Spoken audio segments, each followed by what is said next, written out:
하나님 말씀 요한복음 3장 22절부터 30절까지 말씀입니다. 한 절씩 교독하겠습니다.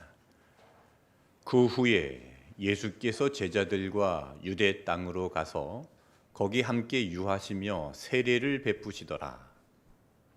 요한도 살렘 가까운 에논에서 세례를 베푸니 거기 물이 많음이라. 그러므로 사람들이 와서 세례를 받더라. 요한이 아직 옥에 갇히지 아니하였더라.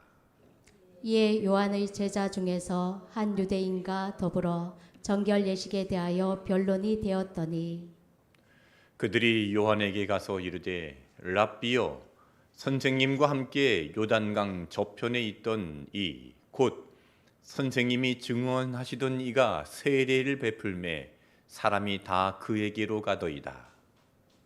요한이 대답하여 이르되 만일 하늘에서 주신 바 아니면 사람이 아무것도 받을 수 없느니라.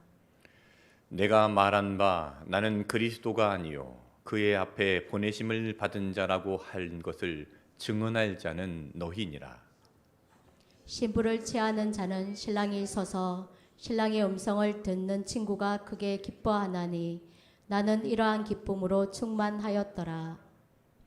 그는 흥하여야 하겠고 나는 쇠하여야 하리라 하니라. 아멘. 하나님은 이 세상을 사랑하십니다. 하나님이 이 세상을 사랑하사 독생자를 주셨습니다. 누구든지 그를 믿는 자마다 멸망하지 않고 영생을 얻습니다. 지난 주일 우리는 세상을 이처럼 사랑하신 하나님의 사랑을 보았습니다. 자, 하나님의 사랑을 생각하면 생각나는 동화가 한편 있는데요. 신데렐라 이야기입니다. 여러분도 잘 아시는 이야기입니다. 신데렐라는 일찍이 엄마가 죽고 재혼한 아빠도 죽고 계모와 두 언니들에게 구박을 받으면서 먼지투성이로 살았습니다. 신데렐라라는 이름의 뜻이 먼지투성이라는 뜻입니다. 먼지투성이로 살고 있던 신데렐라에게 인생 반전이 일어나지요. 어느 날 그 나라의 왕자를 만나서 자신의 인생이 180도 바뀌게 되었습니다. 왕자와 결혼을 해서 신분이 완전히 달라지고 행복하게 살게 되었습니다. 신데렐라는 고아였고 계모와 언니들에게 구박을 받으면서 먼지투성이로 살았지만 왕자님을 만나서 인생 반전의 역사가 일어났습니다. 자, 이런 신데렐라의 이야기는 바로 성도들의 삶에 일어나는 이야기와 같습니다.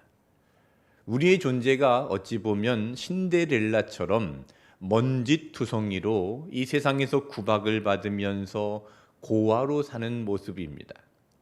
하나님께서 세상을 창조하시고 사람을 만드셨을 때 흙으로 사람을 만드셨는데 이 흙이라는 단어의 원어의 뜻을 보면 먼지, 티끌이라는 뜻입니다. 우리는 먼지투성이와 같은 신데렐라입니다. 그런데 하나님이 우리를 사랑하셔서 그 아들을 이 땅에 내려보내셨습니다. 하나님의 아들이 하늘에서 내려와서 우리에게 결혼을 하자고 프로포즈를 합니다. 죽기까지 사랑한다고 말합니다. 포기하지 않고 나를 찾아내셨습니다. 나는 꼼짝없이 지옥 가야 될 영혼인데 하나님의 아들을 만나서 그분의 신부가 되어 천국 백성으로 살게 되었습니다. 요한계시록 19장에 보면 성도들은 혼인잔치에 참여할 예수 그리스도의 신부라고 묘사를 합니다. 우리는 예수 그리스도의 신부입니다. 우리에게 신데렐라와 같은 반전이 일어난 것입니다. 영국 역사에 실제 있었던 사건인데요. 영국 국왕이었던 에드워드 8세가 우연히 참석한 파티에서 한 여성을 보고 사랑에 빠지게 됩니다. 그가 사랑에 빠진 여성은 몰락한 가문에 가난하고 별 볼 일 없던 평범한 여성이었습니다. 그래서 에드워드 8세가 그 여인을 사랑해서 결혼을 한다고 했을 때 영국 왕가와 영국 의회에서는 이 결혼을 반대했습니다. 왕의 신분에 걸맞는 사람과 결혼을 해야지. 이 결혼은 안 된다. 결혼을 하려면 왕위를 포기해라. 아주 심한 반대에 부딪혔습니다. 에드워드 8세는 사랑과 왕위 둘 중 하나만 선택해야 했습니다. 그는 무엇을 선택했을까요?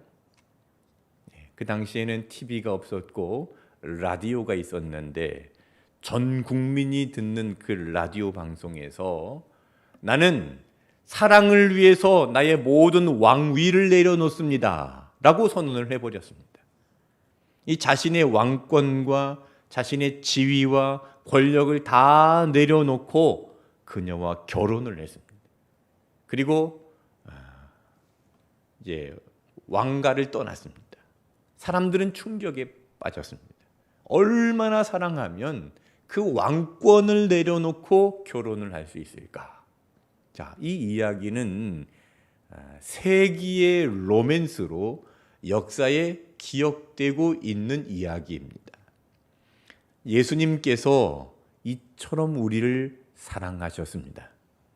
자, 빌립보서 말씀을 보겠습니다. 빌립보서 2장 6절을 읽어보겠습니다. 그는 근본 하나님의 본체시나 하나님과 동등됨을 취할 것으로 여기지 아니하시고. 네, 예수님은 근본 하나님과 본체이십니다. 하나님과 동등한 분이십니다. 그런데 죄인들을 사랑하셔서 하나님과 동등됨을 취할 것으로 여기지 아니하시고 7절 읽겠습니다.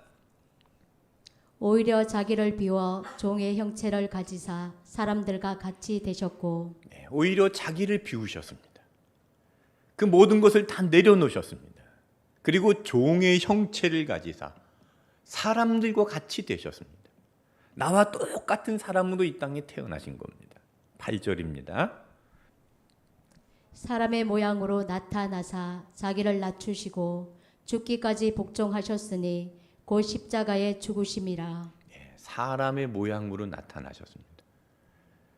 마국간에서 아기 예수로 태어나셨습니다. 완전히 자신을 낮추고 십자가에서 죽기까지 복종하셨습니다. 이것이 바로 예수님의 사랑이고 예수님이 이 땅에 오신 목적입니다.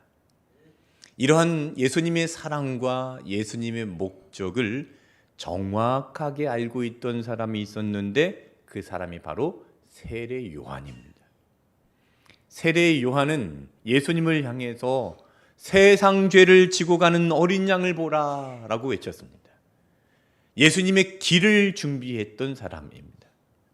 예수님이 오시기 전에는 이 세례 요한이 최고의 설교자였고 가장 인기 있는 선지자였습니다. 세례 요한이 유다 광야에서 설교를 할 때 수많은 사람들이 몰려들어서 그의 설교를 듣고 회개하고 눈물을 흘리고 가슴을 치면서 요단강에서 세례를 받았습니다. 세례 요한이 이렇게 중요하고 대단한 사역을 감당하고 있을 때 예수님이 등장을 하시는 겁니다. 자, 오늘 본문 요한복음 3장 22절, 23절을 읽겠습니다. 그 후에 예수께서 제자들과 유대 땅으로 가서 거기 함께 유하시며 세례를 베푸시더라. 요한도 살렘 가까운 에돔에서 세례를 베푸니 거기 물이 많음이라. 그러므로 사람들이 와서 세례를 받더라. 자, 22절에 보시면 예수님께서도 세례를 베푸시고 23절에 세례 요한도 세례를 베풀었습니다. 같은 시기에서 예수님과 세례 요한이 세례를 베풀고 있는데 문제는 세례 요한에게 와서 말씀을 듣고 세례를 받았던 사람들이 점점 누구에게로 가는 겁니까? 예수님에게로 가는 겁니다. 자, 세례는 누가 먼저 했습니까? 세례는 누가 먼저 했죠? 세례 요한이 먼저 했습니다. 세례 요한이 세례의 원조입니다. 그러니까 예수님도 세례 요한에게 세례를 받았습니다. 원조는 세례 요한인데 사람들이 요한보다 지금 누구를 더 많이 찾아가는 거예요? 예수님을 더 많이 찾아가는 겁니다. 저기 의정부에 가면은요, 부대찌개 집들이 많은데 과거 6.25 전쟁 이후에 미군 부대에서 나오는 햄, 소세지, 베이컨 이런 것을 넣어서 부대찌개를 만들기 시작했습니다. 그렇게 시작한 원조 부대찌개집이 있는데 그 원조 부대찌개집 옆에 부대찌개집들이 쭉 나열되어 있습니다. 근데 옆에 있는 그 식당들도 거기 간판에다가 원조라고 붙였습니다. 전부 다 자기들이 원조라는 겁니다. 진짜 원조가 있는데 옆에 새로 생긴 식당들이 다 자기들이 원조라고 붙여 있습니다. 사람들은 원조를 좋아합니다. 그리고 원조에 대한 자부심을 가지고 있습니다. 자, 세례의 원조는 누구였죠? 세례 요한입니다. 세례 요한의 제자들은 자기 스승에 대한 대단한 자부심을 가지고 있었습니다. 자기 스승이 원조라고 생각을 했는데 이제 옆에 다른 사람이 나타나서 사람들이 다 거기로 갑니다.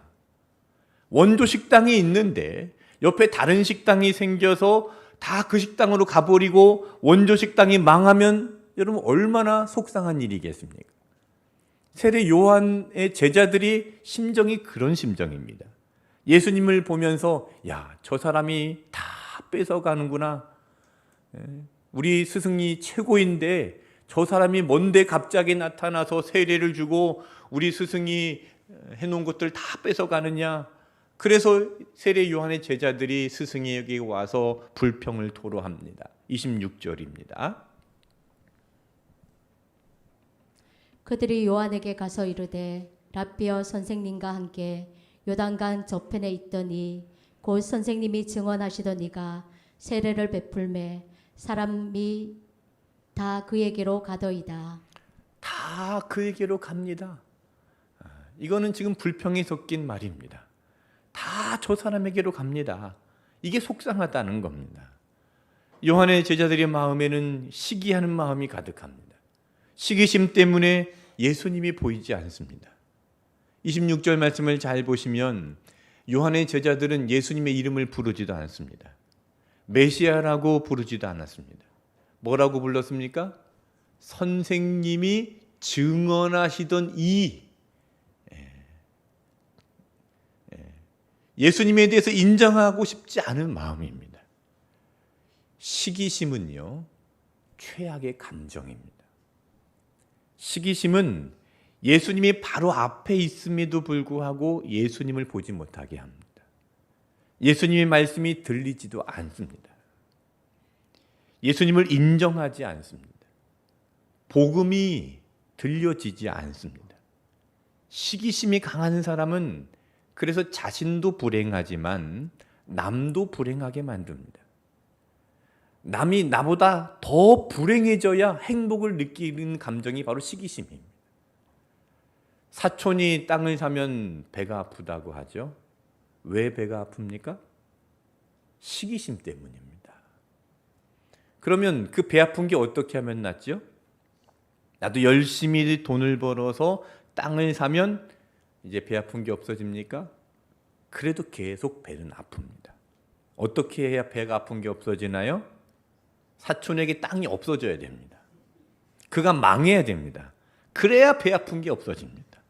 시기심은 그래서 나를 망치고 공동체를 망치는 최악의 감정인 것입니다. 바닷가에서 게를 잡으면 이 담아두는 바구니에는 뚜껑이 필요 없다고 합니다. 왜 그런지 아세요?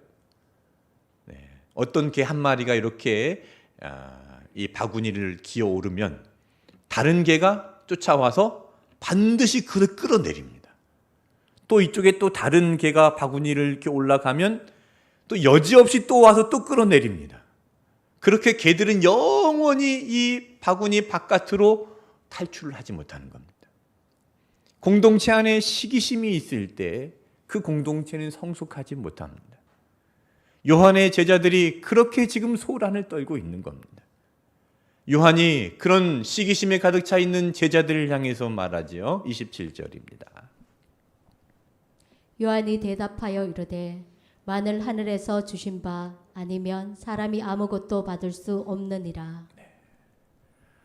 하늘에서 주신 바가 아니면 사람이 아무것도 받을 수 없다. 이 말이 무슨 말이냐 하면 요한이 지금까지 회개를 외치고 능력 있게 세례를 줄 수 있었던 것은 하나님께서 주셨기 때문에 가능한 일이라는 겁니다. 이 사업은 내가 벌여놓은 사업이 아니라 하나님의 사업이라는 것이지요. 세례 요한은 그래서 섭섭하지 않습니다. 자신이 망하는 것 섭섭하지 않습니다. 자신을 따라다녔던 사람들이 지금 예수님께로 가버린 것 섭섭하지 않습니다.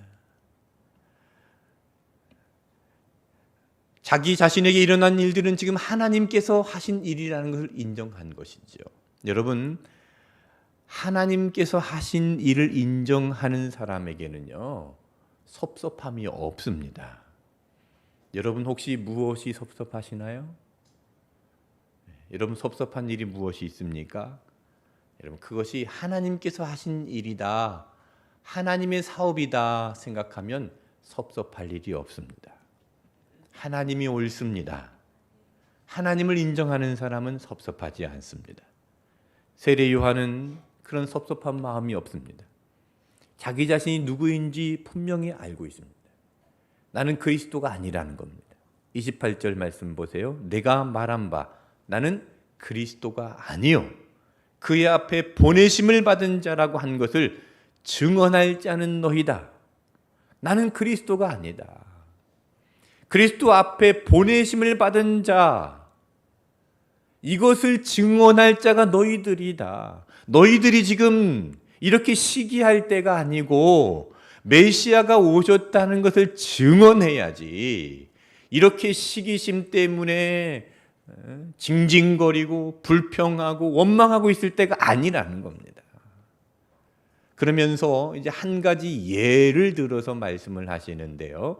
29절 말씀 읽겠습니다. 신부를 취하는 자는 신랑이나 서서 신랑의 음성을 듣는 친구가 크게 기뻐하나니 나는 이러한 기쁨으로 충만하였노라. 자, 29절 말씀은 당시 유대인들의 결혼식을 염두에 둔 비유입니다.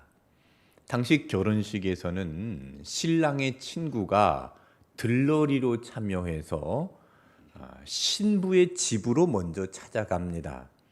그리고 신부를 데리고 신랑의 집으로 오는데 잘 데리고 와야 됩니다. 강도를 만나거나 길을 잃어버리면 안 됩니다. 신부는 아주 고운 옷을 입고 있는데 오다가 옷이 더러워지거나 혹시 신부가 넘어져서 다쳐도 안 됩니다. 정말 신부를 무사히 신랑의 집으로 데리고 오면 행복한 결혼식을 치르게 됩니다. 이때 들러리였던 신랑의 친구는 들러리의 역할을 수행한 것으로 인해서 내가 잘했구나, 내가 이 일을 훌륭하게 했구나 하고 기뻐하는 겁니다. 지금 세례 요한의 마음이 이런 신랑의 친구의 마음과 같다는 것이죠. 그래서 29절 말씀 후반절에 보시면 나는 이러한 기쁨으로 충만하였노라 그랬습니다. 기쁨이 충만했다는 것은 기쁨으로 가득했다는 것입니다.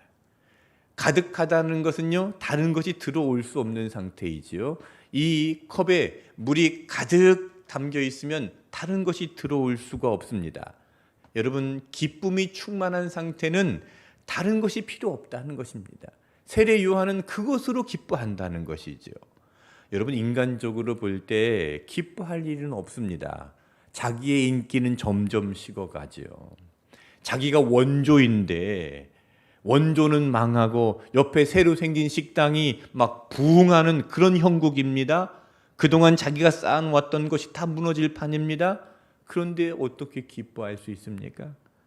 세례 요한이 기뻐하고 있는 이 기쁨의 원인이 무엇일까요? 오늘 본문을 보면 충만하게 기뻐했다고 그랬습니다. 세례 요한의 기쁨이 무엇인지 알겠습니까? 예수님이 하시는 일이 잘 되고 반면에 내가 망하는 것이 기쁘다는 겁니다.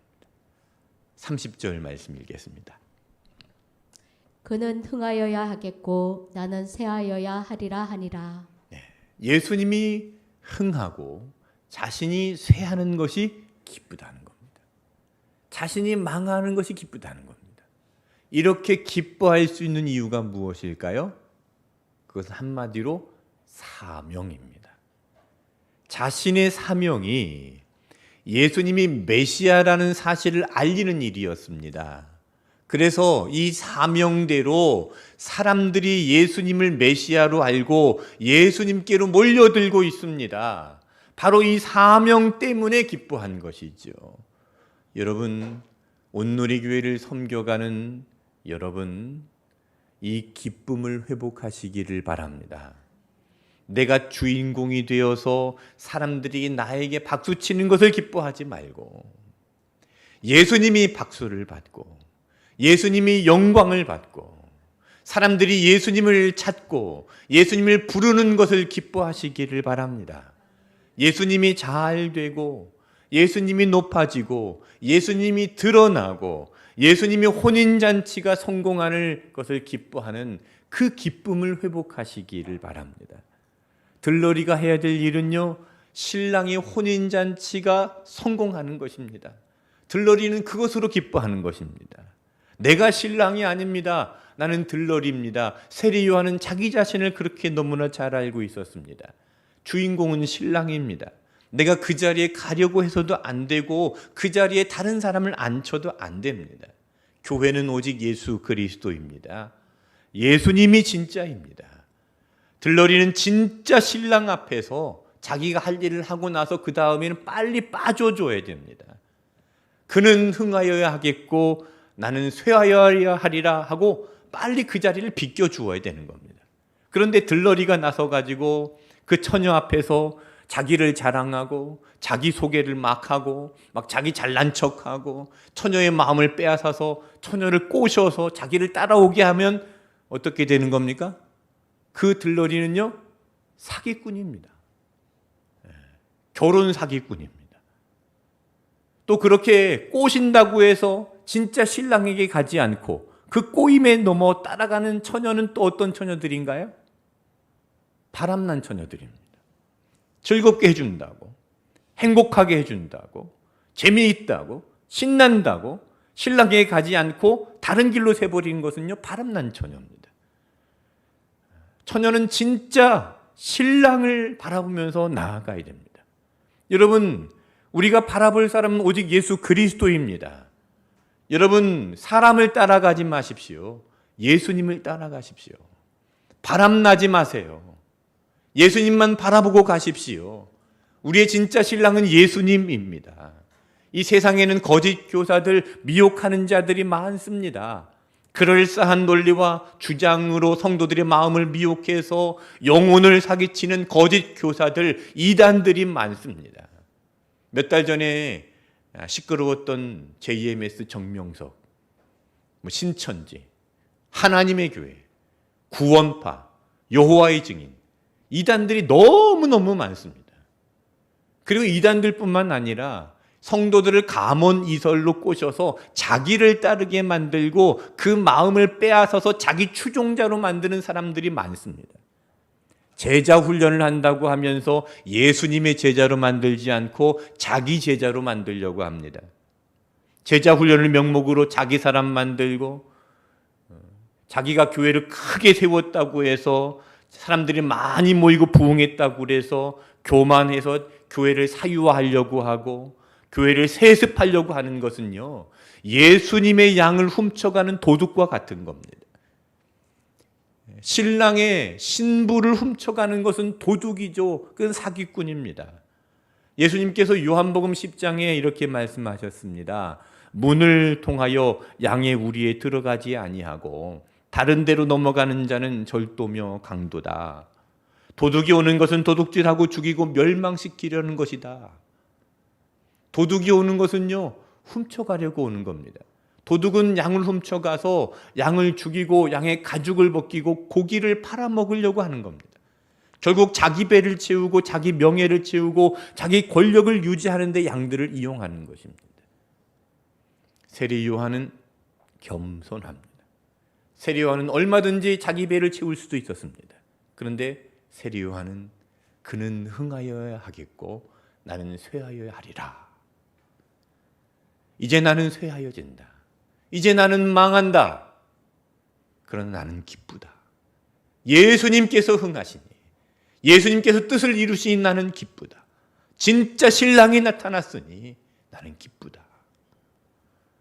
여러분, 겸손은요, 하나님 앞에서 내 모습을 정직하게 보는 것입니다.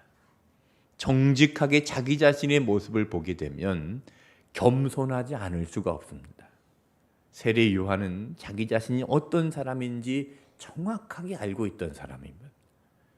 요한복음 1장 27절에 보면 요한은 예수님의 신발끈을 풀기도 감당하지 못하겠노라 했습니다. 그 당시에 손님이 오면 그 집의 그 집의 노예들이 손님의 신발끈을 풀어서 그 발을 닦아 주었는데 요한은 그것을 언급하면서 나는 예수님의 신발끈을 풀기도 감당할 수 없는 사람이다. 나는 그런 종이 될 자격도 없는 사람이다 하고 자신을 완전히 낮췄습니다. 겸손은 자신이 어떠한 사람인지를 정확하게 볼 수 있는 사람입니다. 내가 어떤 사람인지 제대로 보게 되면 겸손할 수밖에 없습니다.